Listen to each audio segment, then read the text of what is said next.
Hi, good morning. Hope you're well. This is really funny to me because I've got some really good things to tell you.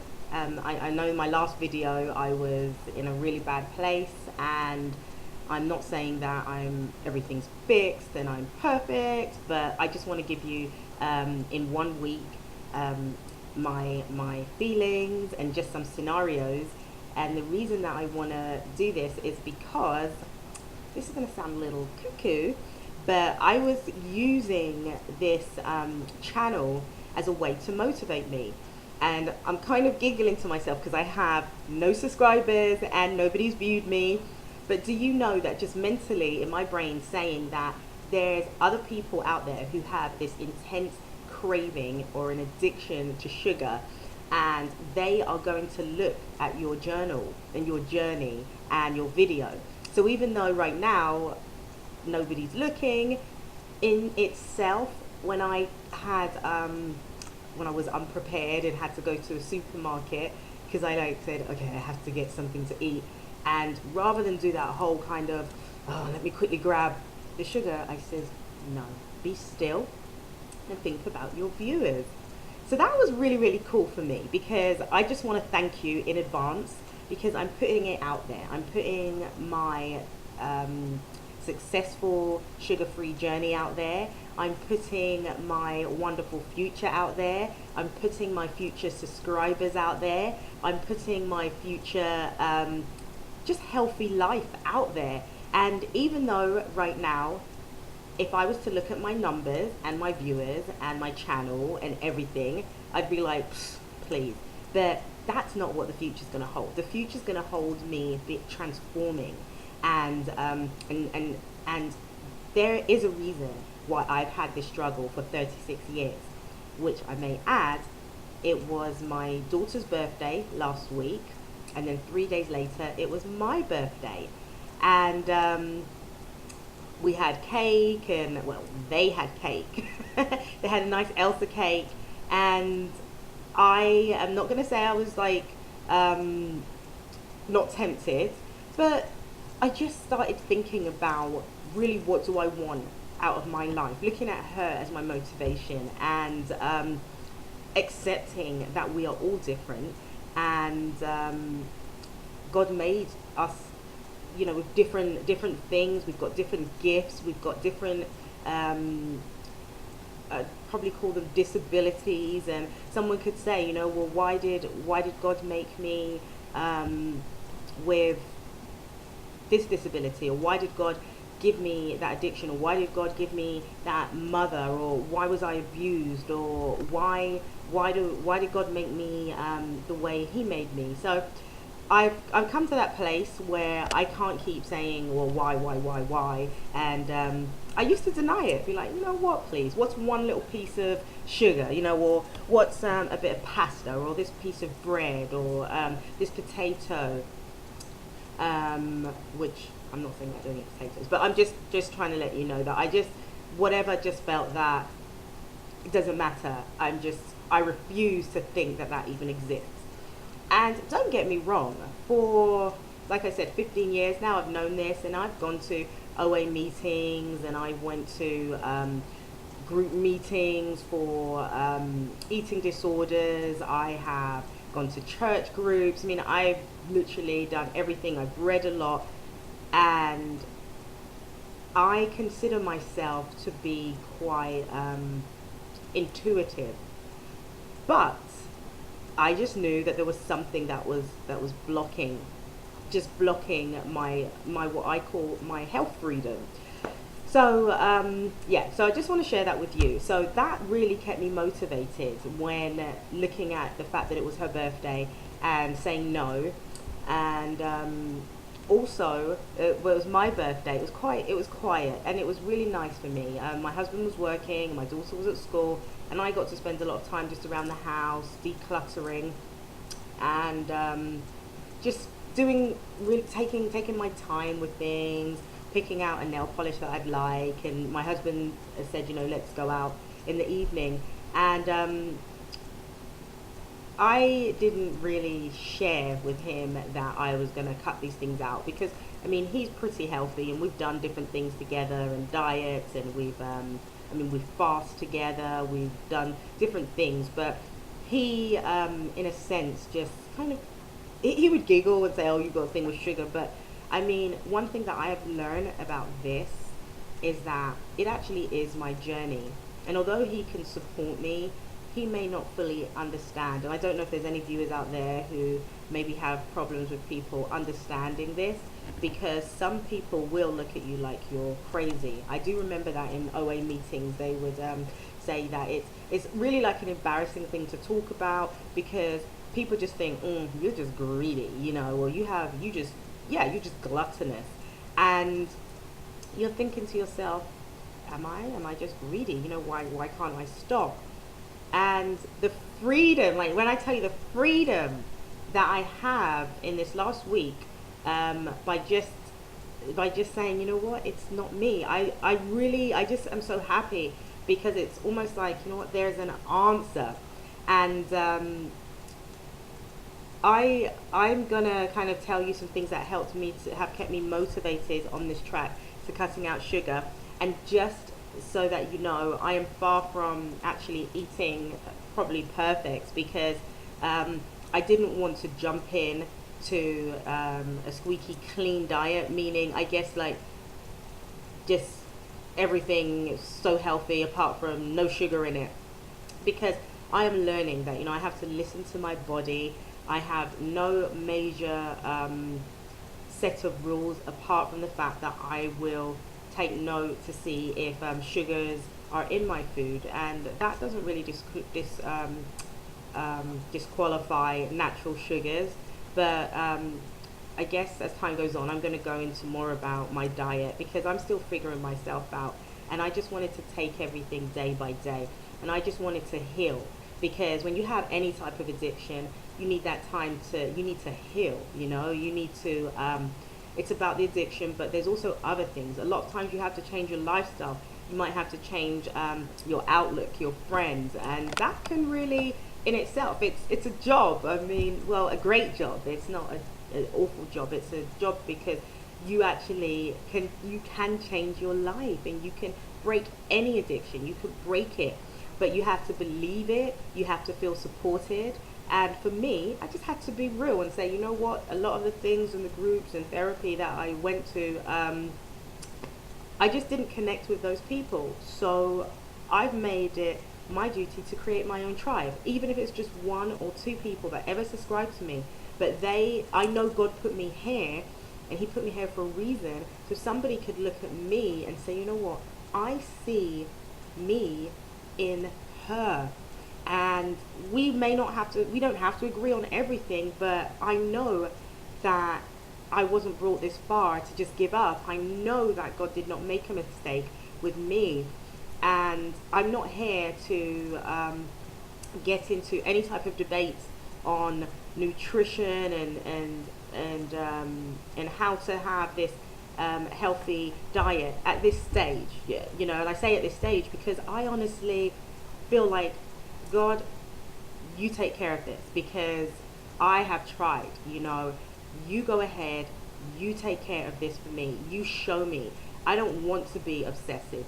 I've been there, done that. And I mean, I'm not going to delve too much into it, but I used to eat very, very few calories. We're talking like 800 to 1,000 calories. And maybe throughout this journal, I'll show you pictures. There are times where I've been very, very skinny and ballooned up, and the whole thing, I believe, I'm sorry to call you out, sugar, but I think it's you, and I think that you just don't fit well with me and my biological makeup.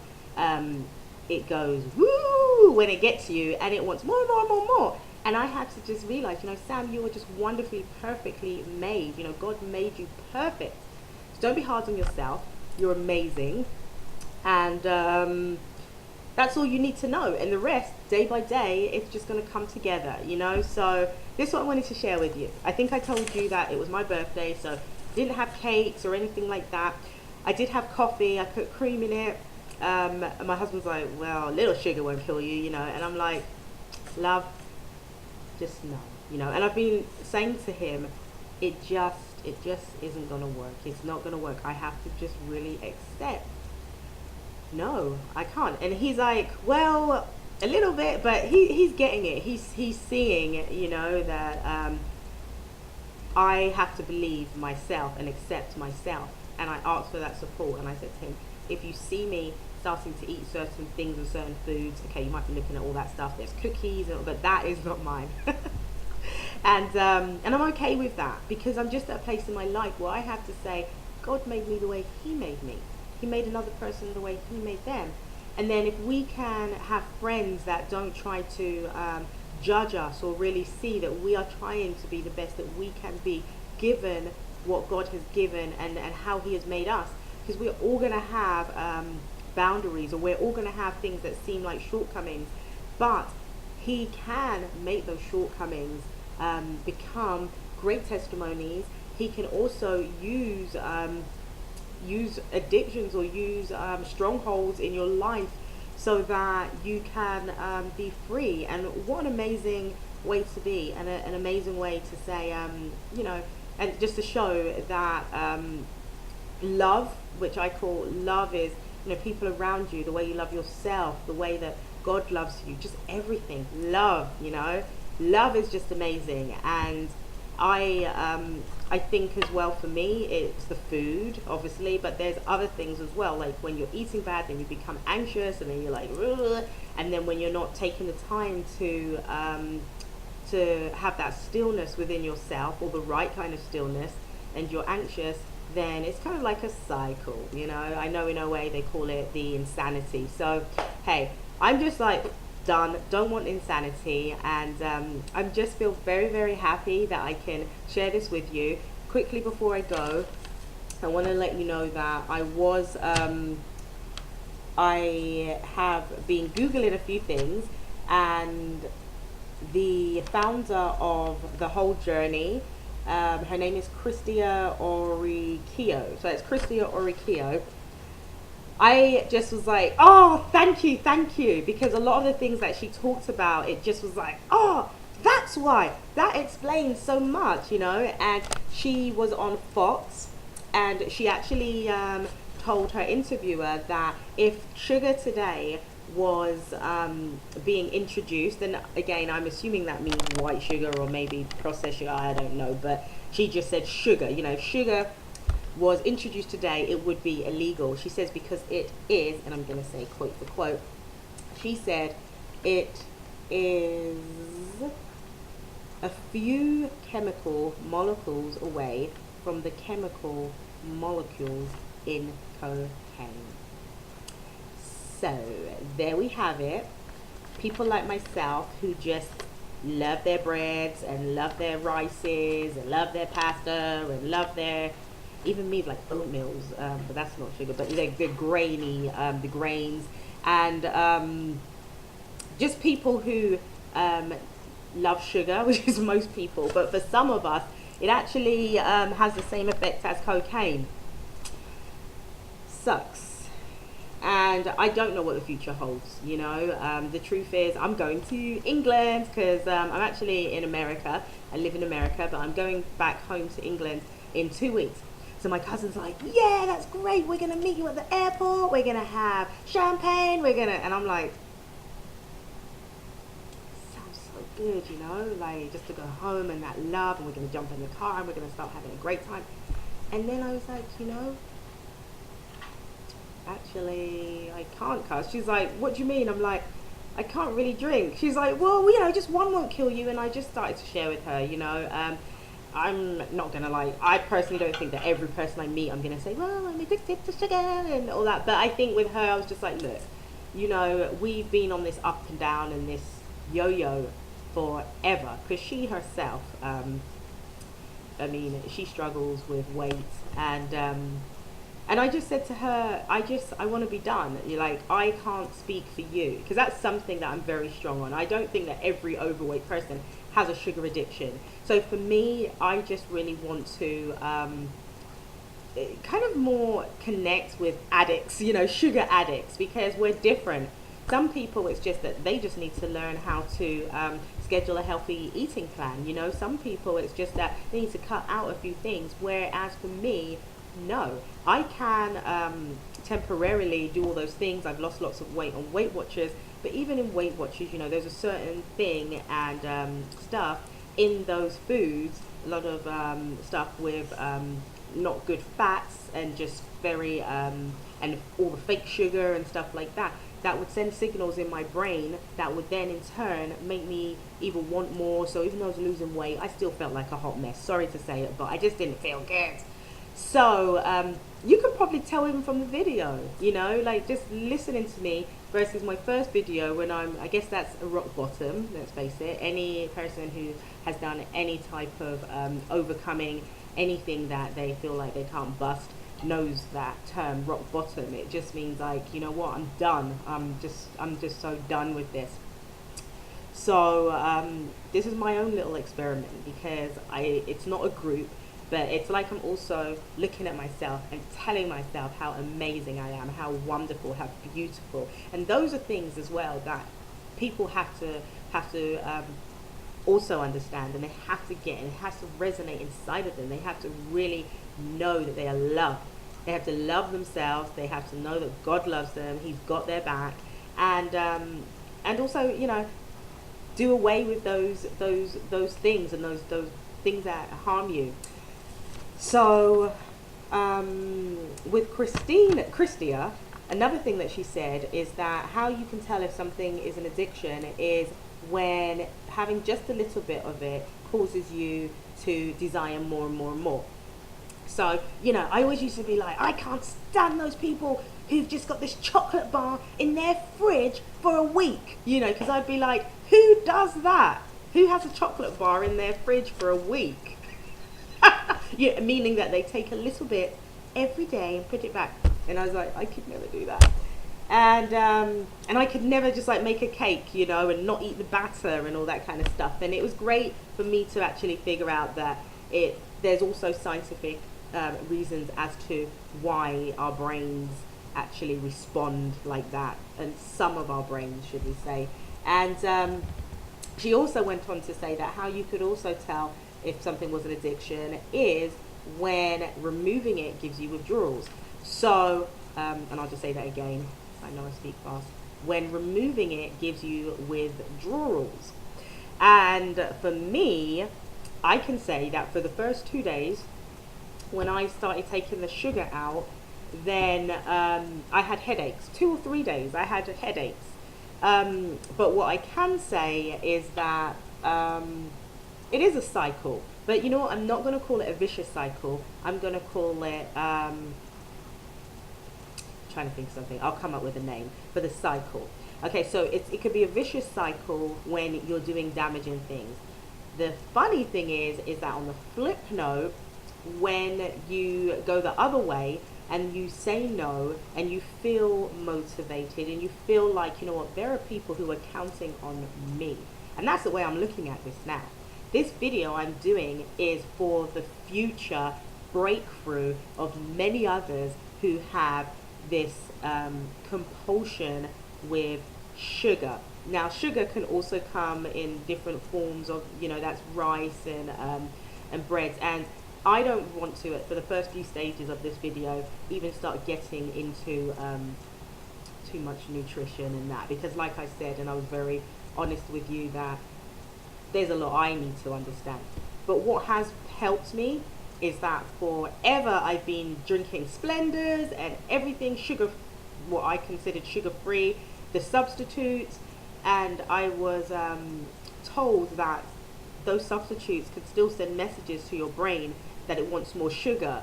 So then you end up eating stuff anyway, and that kind of makes sense to me. And I would say that it's worked since I've just said, okay, just cut out the substitute. But I have sugar in my fruits. Some people are so fanatical and they don't want fruits. But I've got to do what's working for me. I'm not going to do cold turkey. I'm not going to just be like, no sugar in no natural substance. No! I've got to work with me, my personality, and who I am, and how God's made me.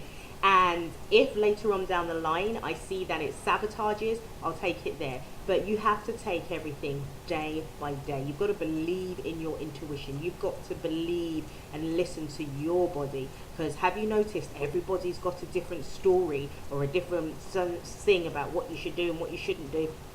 And of course, you know, there are facts, nutritional facts, but also your body is just, some people's body responds bad to even eating oatmeal. I know for me, when I was eating just 1,000 calories or less a day, oatmeal, eating those grains in the evening, it still, you know, kept weight on me. I was never even skinny because my body makeup just, I think it just, whenever it has grains, it just hangs on. But whatever, you know, I also have to catch myself sometimes because I don't really want to keep focusing too much on body image. That's another thing.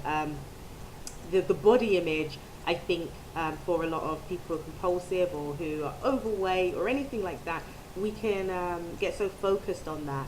And of course, I mean, who doesn't want a banging body? But I honestly would trade in joy, a wonderful spirit, just great energy, just doing life, you know, living life to its fullest for a banging body, okay?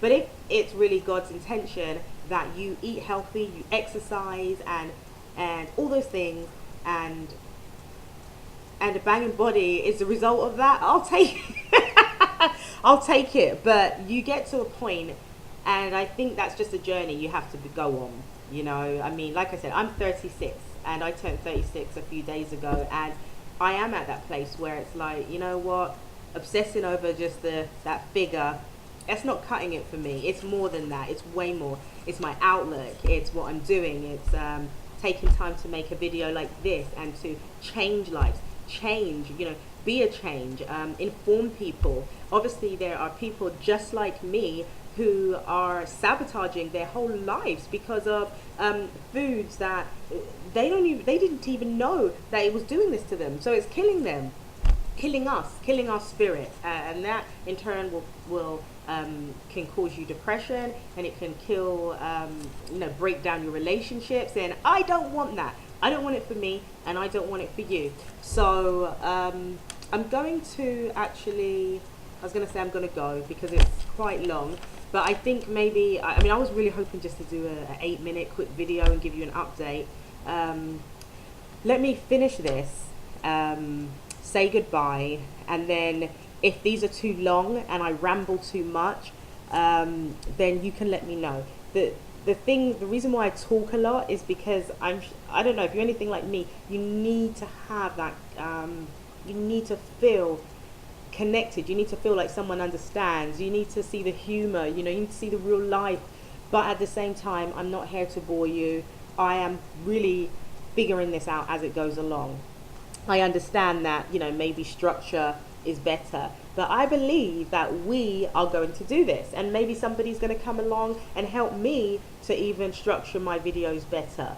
I'm putting that in God's hands, and because I wrote some notes in the week, and what I did want to tell you is that sugar has a glycemic index. Has a glycemic index? No. Okay. I think basically what it is there's a glycemic index.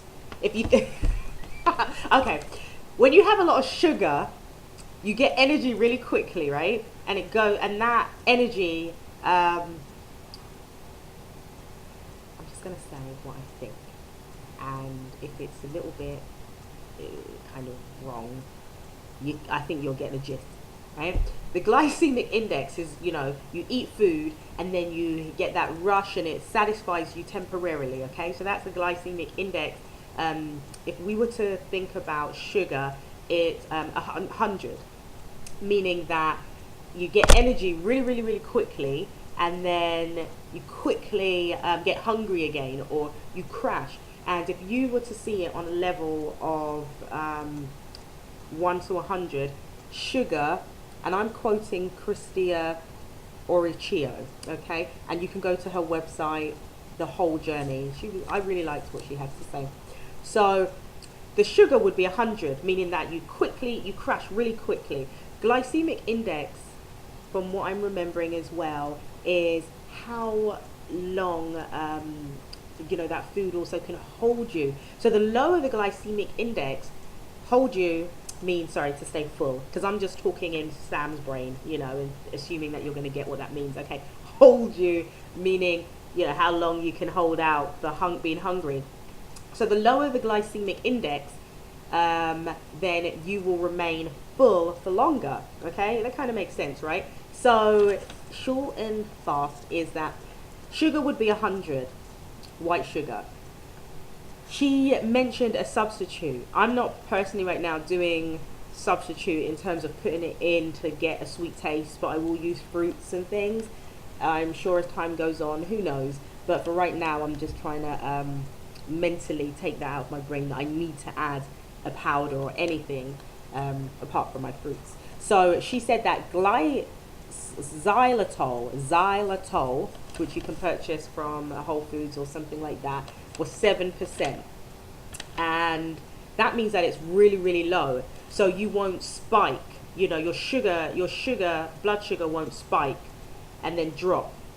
And I'm going to have to do more research on all this stuff. But I think most people get what I'm saying, is that the refined processed stuff gives you that temporary, and then it drops and you want more of it, okay? And then the lower, she said the xylitol, and then she also mentioned the substitute coconut sugar, which was 35%. So that was just me thinking, I would put a few little pointers that I found out about sugar in there for you. I wanted to give that to you. And also there was another chap, but I'm sorry I did not get his name, but he actually said that chromium, in high quality chromium, is really good for helping you to not get sugar cravings. So I'm going to make a commitment, and that's why I actually wanted to talk about these things and put it out there, because I think when you commit, then you're more likely to do it. So my goal for this week is to introduce chromium, a high quality chromium supplement, and he also said a probiotic supplement. And that's it, guys. Look, I've taken half an hour almost of your time. I really appreciate it. Maybe you could just listen to the video when you're in the car, or maybe you can just listen to me when you're walking around the house. I'm not trying to take all day but I'm excited, and I believe, like I said, if there's just one person or two people or three, or let's just make it millions, that absolutely connects with me, that understand, that get it, and that like, yes, I got the same issue as that girl, and this girl is talking, and whatever she's doing, well, whatever I'm doing that works for me, you find what works for you, and we'll do it all together. But we are cutting out sugar. I believe we have to, because if you have the same issue with me with sugar, you're going to want to cut it out. So anyway, I really got to go, because I also have to work, I have to do things, and I love doing this though. I love it. And I thank you for your time. We can bust this. Bye.